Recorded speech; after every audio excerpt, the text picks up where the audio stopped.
271 years ago, a man was hanged in this, the tiny village of Kirby Wisk. His crime was murder, his execution the rough justice of the 18th century, justice that should have ended the story. But today, almost 300 years later, that crime still reverberates through this remote part of North Yorkshire. The man's name was Busby, and he made a living from counterfeiting coins. The night of the murder, he was drinking heavily in this inn, making merry with drunken friends.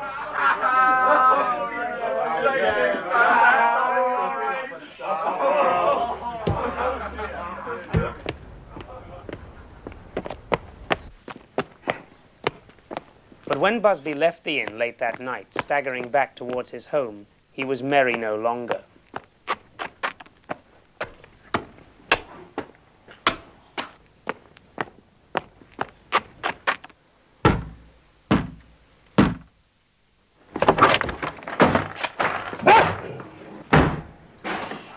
He had worked himself into a drunken rage and picked a fight with his father-in-law, a partner in the coining business. The older man was easily overpowered, and Busby strangled him. He was tried at the assizes and sentenced to death by hanging. Logically, his death should have been the end to those incidents of 1702. Except that from time to time, 3 knocks are heard on the farmhouse door, and death always follows in a few days. Except that the family who now own Denoty Hall are convinced that the farmhouse is haunted.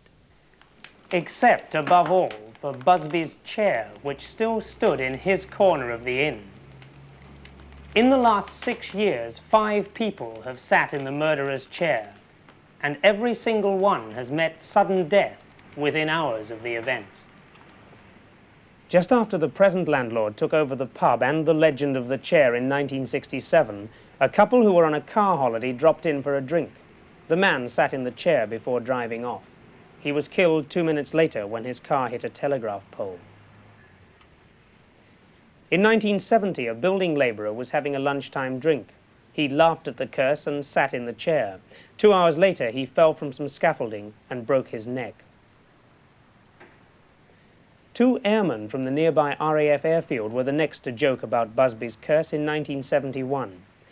They too sat in the chair, and they too crashed into a telegraph pole, but this time both of them died. Then, just 4 months ago, the latest death of a friend of the publican who inadvertently sat in the chair. It's a death he's reluctant to discuss with us. If it sounds to you like a suitable old ghost story the landlord is fostering to pack out his pub with tourists, then consider where he now keeps the chair. Locked up in one of his cellars behind the Busby Stoop Inn. They came here every day for lunch, and this lad, he was only 18 years old, and he decided to sit in the chair.